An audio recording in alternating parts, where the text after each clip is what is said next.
मैं एक्टिव भारद्वाज आप सभी का स्वागत करता हूं और मैं प्रतिदिन आप लोगों के लिए एक नई मोटिवेशन कहानी के साथ उपस्थित होता हूं। तो प्लीज़ वीडियो को लाइक करें और हमारे चैनल को ज़रूर सब्सक्राइब करें। शहर का सबसे खूबसूरत आलीशान घर, कोई भी उसे देखता तो उसकी तारीफ किए बिना नहीं रह पाता।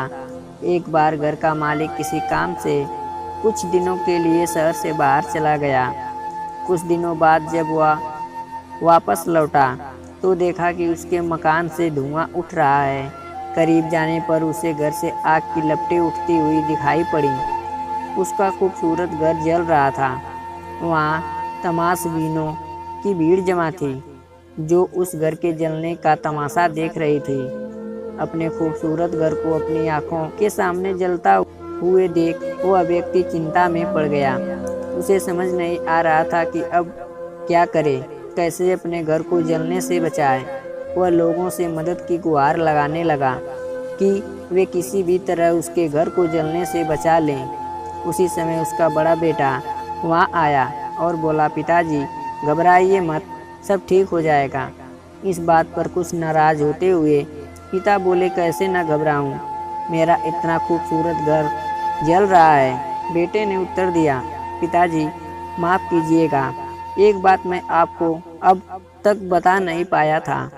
कुछ दिनों पहले मुझे इस घर के लिए एक बहुत बढ़िया खरीदार मिला था। उसने मेरे सामने मकान की कीमत 3 गुनी रकम का प्रस्ताव रखा।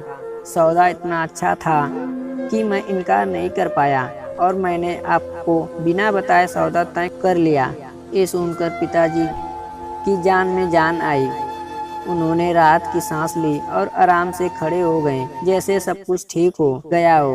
अब वह भी अन्य लोगों की तरह तमाशबीन बनकर उस घर को जलते हुए देखने लगे। तभी उसका दूसरा बेटा आया और बोला, पिताजी हमारा घर जल रहा है और आप हैं कि बड़े आराम से यहाँ खड़े होकर इस जलते हुए घर को देख रहे हैं। आप कुछ करते क्यों नहीं?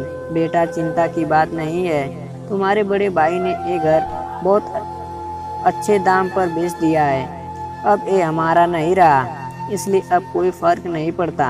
पिताजी, भैया ने सौदा तो कर दिया था, लेकिन अब तक सौदा पक्का नहीं हुआ है। अभी हमें पैसा भी नहीं मिले हैं। अब बताइए, इस जलते हुए घर के लिए कौन पैसा देगा? यह सुनकर पिता फिर से चिंतित हो गए और सोचने लगे कि कैसे आग की लपटों पर काबू पाया जाए। वह फिर से वापस खड़े लोगों से मदद की गुहार लगाने लगे। तभी उनका तीसरा बेटा आया और बोला, पिताजी घबराने की सच में कोई बात नहीं है। मैं अभी उस आदमी से मिलकर आ रहा हूँ जिससे बड़े भाई ने मकान का सौदा तय किया था। उसने कहा है कि मैं अपनी जुबान का पक्का हूँ। मेरे आदर्श कहते हैं कि चाहे जो भी हो जाए अपनी जुबान पर कायम रहना चाहिए। इसलिए अब जो हो जाए, जबान दी है तो घर जरूर लूँगा और उसके पैसे भी दूंगा।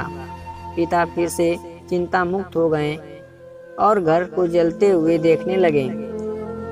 चीज़ों के साथ हमारा अनावश्यक लगाव हमारे दुखों का कारण बन सकता है।